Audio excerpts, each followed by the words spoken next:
आइए जाने वैभव लक्ष्मी व्रत कथा, पूजा विधि और जरूरी नियम। माता लक्ष्मी के 8 रूपों में से एक रूप को वैभव लक्ष्मी कहा जाता है।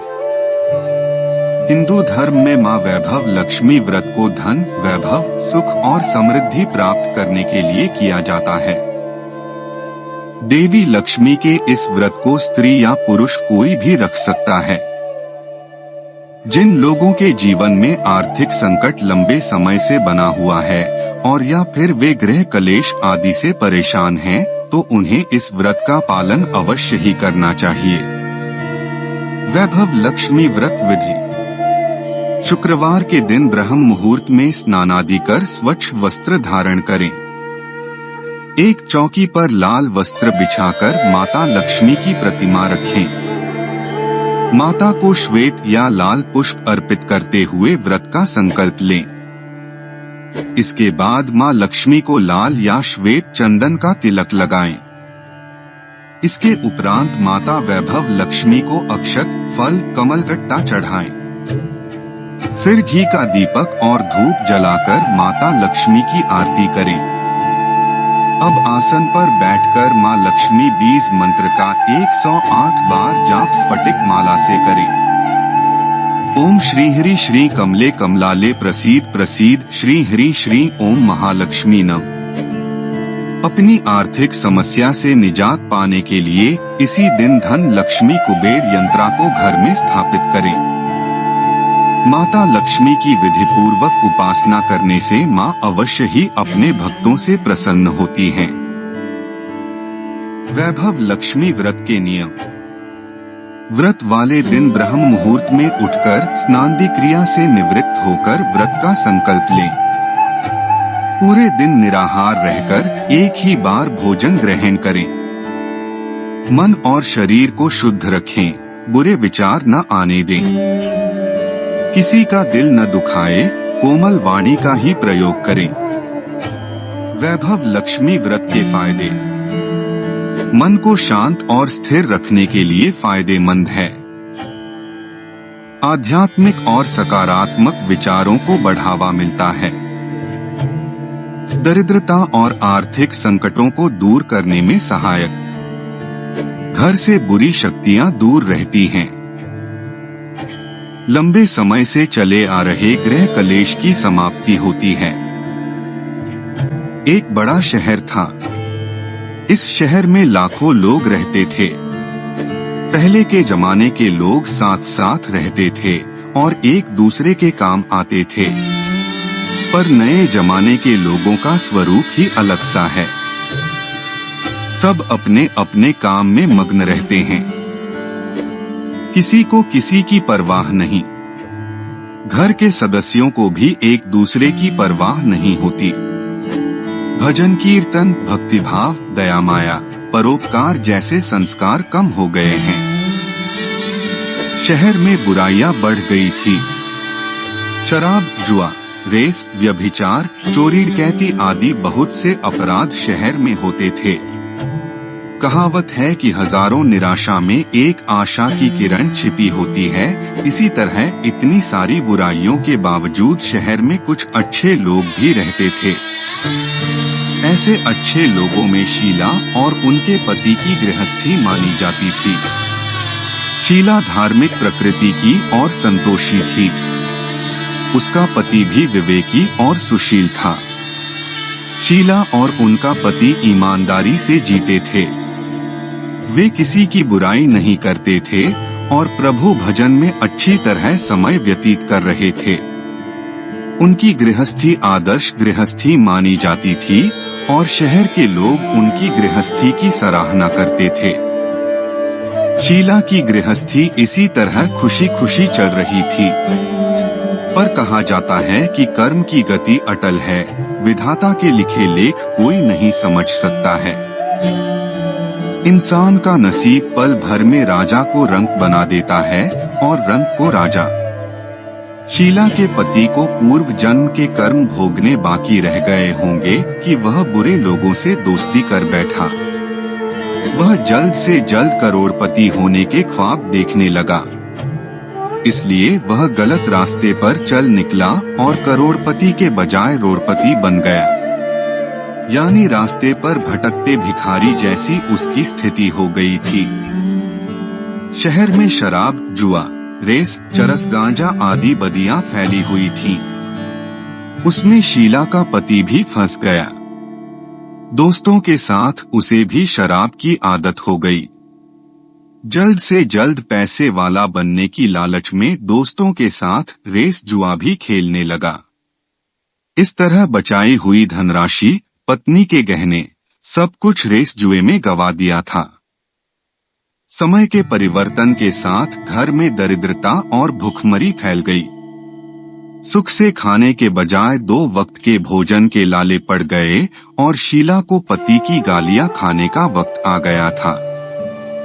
शीला सुशील और संस्कारी स्त्री थी। उसको पति के बर्ताव से बहुत दुख हुआ, किंतु वह भगवान पर भरोसा करके बड़ा दिल रखकर दुख सहने लगी।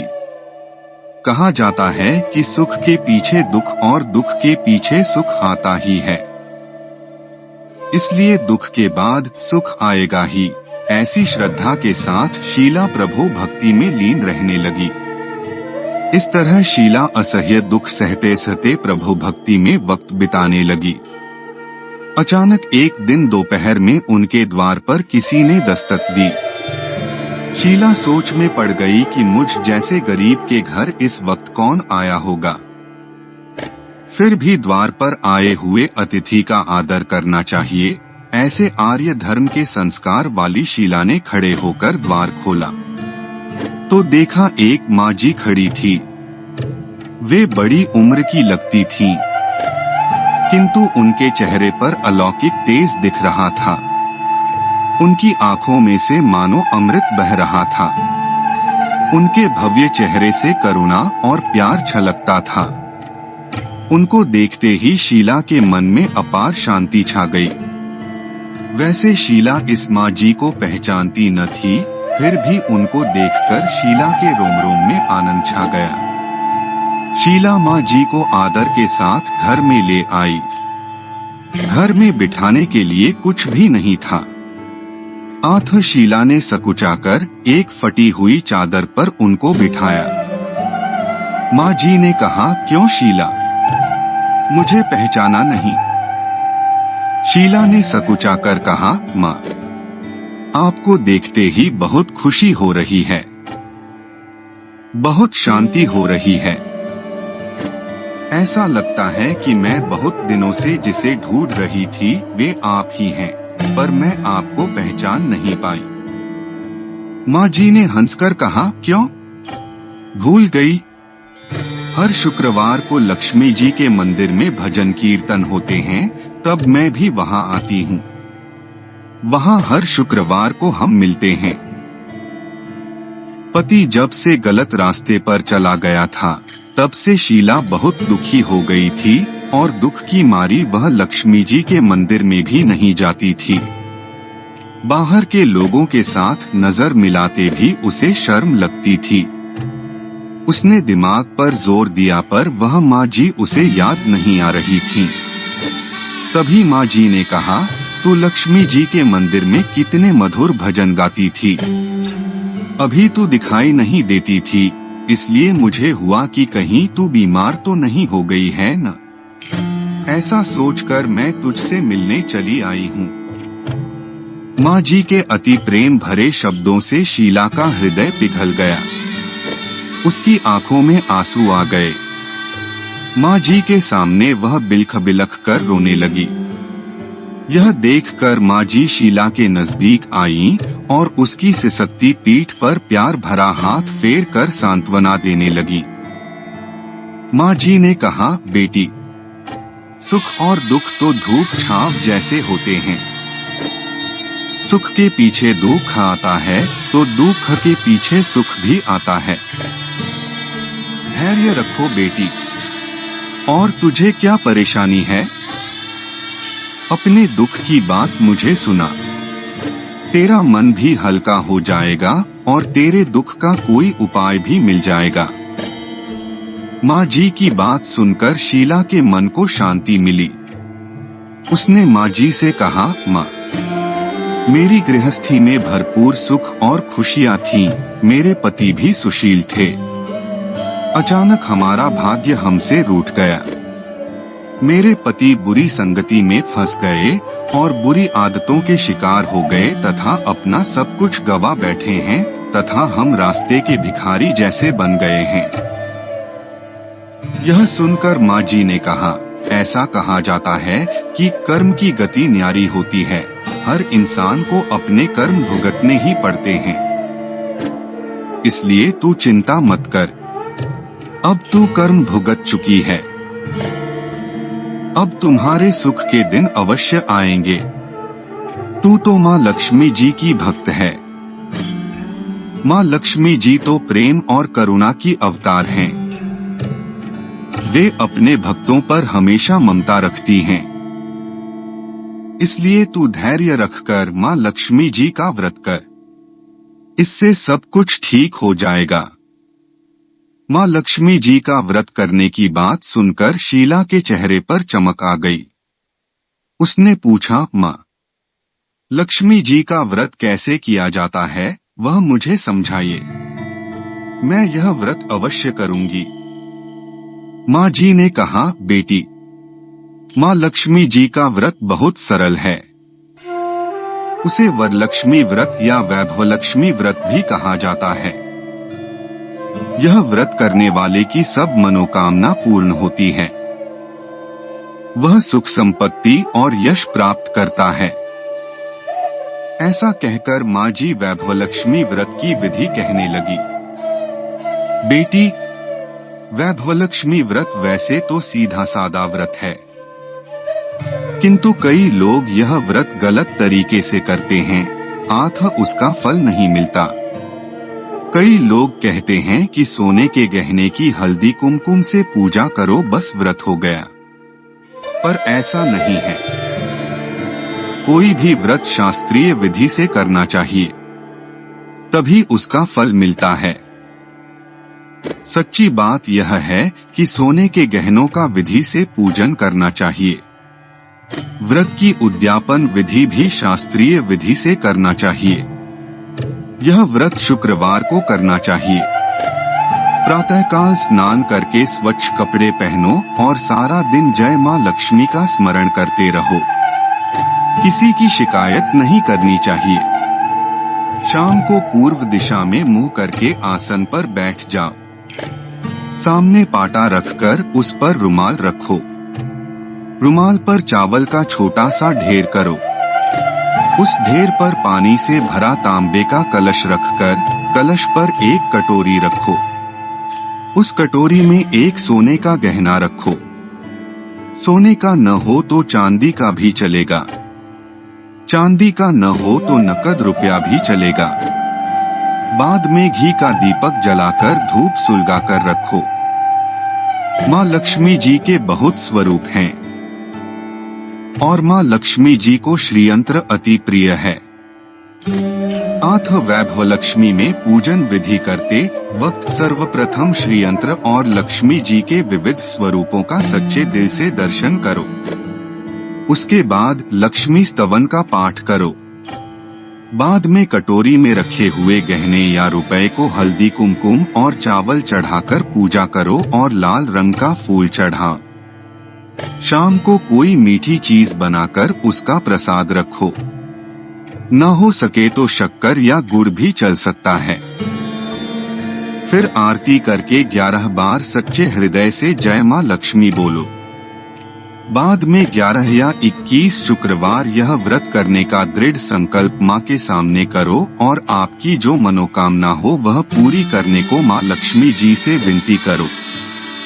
फिर मां का प्रसाद बांट दो और थोड़ा प्रसाद अपने लिए रख लो। अगर आप में शक्ति हो तो सारा दिन उपवास रखो और सिर्फ प्रसाद खाकर शुक्रवार का व्रत करो। न शक्ति हो तो एक बार शाम को प्रसाद ग्रहण करते समय खाना खा लो। अगर थोड़ी शक्ति भी न हो तो 2 बार भोजन कर सकते हैं। बाद में कटोरी में रखा गहना या रुपया ले लो। कलश का पानी तुलसी की क्यारी में डाल दो और चावल पक्षियों को डाल दो। इसी तरह शास्त्रीय विधि से व्रत करने से उसका फल अवश्य मिलता है। इस व्रत के प्रभाव से सब प्रकार की विपत्ति दूर होकर आदमी मालामाल हो जाता है। संतान न हो तो संतान प्राप्ति होती है। सौभाग्यवती स्त्री का सौभाग्य अखंड रहता है। कुमारी लड़की को मनभावन पति मिलता है। शीला यह सुनकर आनंदित हो गई। फिर पूछा, माँ, आपने वैभवलक्ष्मी व्रत की जो शास्त्रीय विधि बताई है वैसे मैं अवश्य करूंगी, किंतु उसकी उद्यापन विधि किस तरह करनी चाहिए, यह भी कृपा करके सुनाइए। माँ जी ने कहा, 11 या 21 जो मन्नत मानी हो उतने शुक्रवार यह वैभवलक्ष्मी व्रत पूरी श्रद्धा और भावना से करना चाहिए। व्रत के आखिरी शुक्रवार को खीर का नैवेद्य रखो। पूजन विधि हर शुक्रवार को करते हैं वैसे ही करनी चाहिए। पूजन विधि के बाद श्रीफल फोड़ो और कम से कम 7 कुंवारी या सौभाग्यशाली स्त्रियों को कुमकुम का तिलक करके वैभवलक्ष्मी व्रत की एक पुस्तक उपहार में देनी चाहिए और सबको खीर का प्रसाद देना चाहिए। फिर धनलक्ष्मी स्वरूप वैभवलक्ष्मी स्वरूप माँ लक्ष्मी जी की छवि को प्रणाम करें। माँ लक्ष्मी जी का यह स्वरूप वैभव देने वाला है। प्रणाम करके मन ही मन भावुकता से माँ की प्रार्थना करते वक्त कहें कि हे माँ धनलक्ष्मी, हे माँ वैभवलक्ष्मी, मैंने सच्चे हृदय से आपका व्रत पूर्ण किया है। तो हे माँ, हमारी मनोकामना पूर्ण कीजिए, हमारा सबका कल्याण कीजिए। जिसे संतान न हो उसे संतान देना। सौभाग्यशाली स्त्री का सौभाग्य अखंड रखना। कुंवारी लड़की को मनभावन पति देना। आपका यह चमत्कारी वैभवलक्ष्मी व्रत जो करे उसकी सब विपत्ति दूर करना, सबको सुखी करना। हे माँ, आपकी महिमा अपरंपार है। माँ जी के पास से वैभवलक्ष्मी व्रत की शास्त्रीय विधि सुनकर शीला भाव विभोर हो उठी। उसे लगा मानो सुख का रास्ता मिल गया। उसने आंखें बंद करके मन ही मन उसी क्षण संकल्प लिया कि हे वैभवलक्ष्मी माँ, मैं भी माँ जी के कहे अनुसार श्रद्धापूर्वक शास्त्रीय विधि से वैभवलक्ष्मी व्रत 21 शुक्रवार तक करूंगी और व्रत की शास्त्रीय रीति के अनुसार उद्यापन भी करूंगी। शीला ने संकल्प करके आंखें खोली तो सामने कोई न था। वह विस्मित हो गई कि माँ जी कहाँ गई। यह माँ जी कोई दूसरा नहीं, साक्षात लक्ष्मी जी ही थीं। शीला लक्ष्मी जी की भक्त थी, इसलिए अपने भक्त को रास्ता दिखाने के लिए माँ लक्ष्मी देवी माँ जी का स्वरूप धारण करके शीला के पास आई थी। दूसरे दिन शुक्रवार था। प्रातःकाल स्नान करके स्वच्छ कपड़े पहनकर शीला मन ही मन श्रद्धा और पूरे भाव से जय माँ लक्ष्मी का मन ही मन स्मरण करने लगी। सारा दिन किसी की शिकायत नहीं की। शाम हुई तब हाथ पांव व मुंह धोकर शीला पूर्व दिशा में मुंह करके बैठी। घर में पहले तो सोने के बहुत से गहने थे, पर पति ने गलत रास्ते पर चलकर सब गिरवी रख दिए। पर नाक की कील कुल्ली बच गई थी। नाक की कील निकालकर उसे धोकर शीला ने कटोरी में रख दी। सामने पाटे पर रुमाल रखकर मुट्ठी भर चावल का ढेर किया। उस पर तांबे का कलश पानी भरकर रखा। उसके ऊपर कील वाली कटोरी रखी। फिर विधिपूर्वक वंदन, स्तवन, पूजन वगैरह किया और घर में थोड़ी शक्कर थी, वह प्रसाद में रखकर वैभवलक्ष्मी व्रत किया। यह प्रसाद पहले पति को खिलाया। प्रसाद खाते ही पति के स्वभाव में फर्क पड़ गया। उस दिन उसने शीला को मारा नहीं, सताया भी नहीं। शीला को बहुत आनंद हुआ।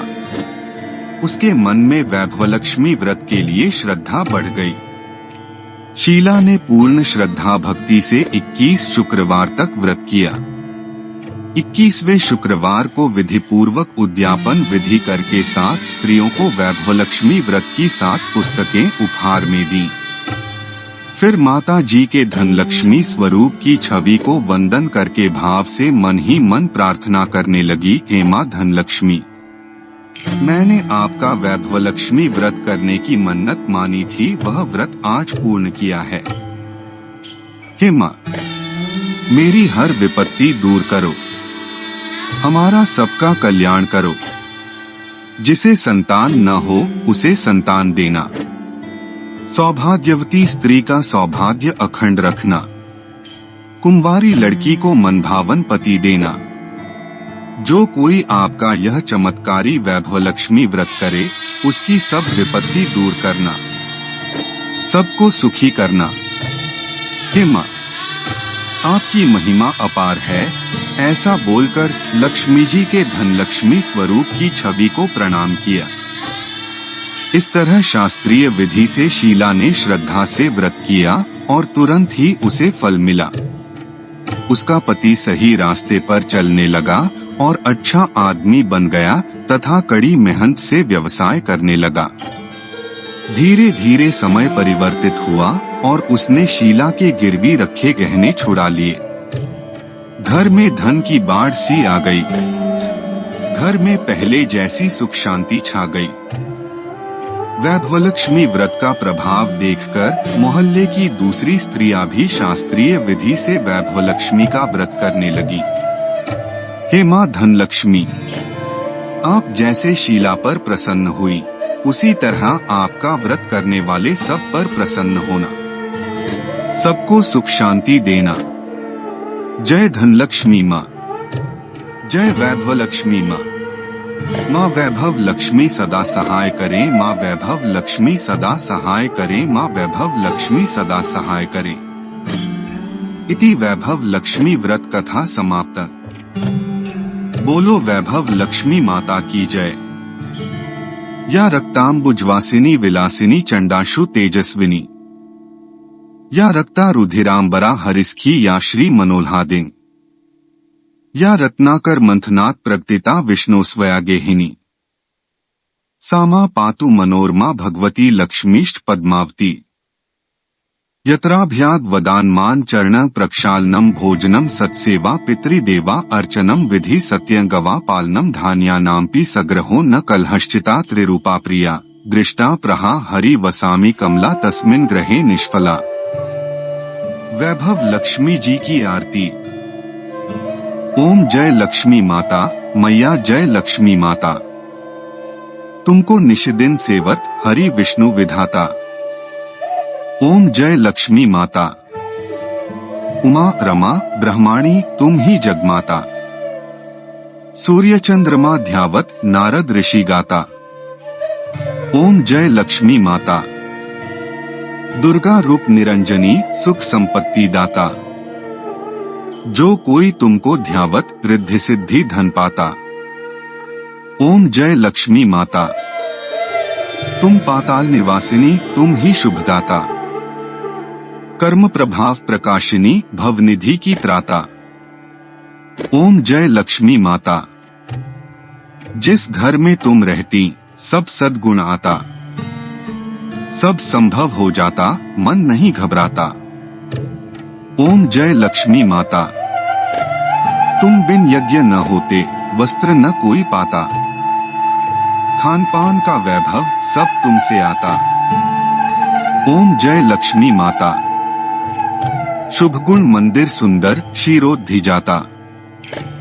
रत्न चतुर्दश तुम बिन कोई नहीं पाता। ओम जय लक्ष्मी माता। महालक्ष्मी जी की आरती जो कोई जन गाता। और आनंद समाता पाप उतर जाता। ओम जय लक्ष्मी माता। सब बोलो लक्ष्मी माता की जय, लक्ष्मी नारायण की जय।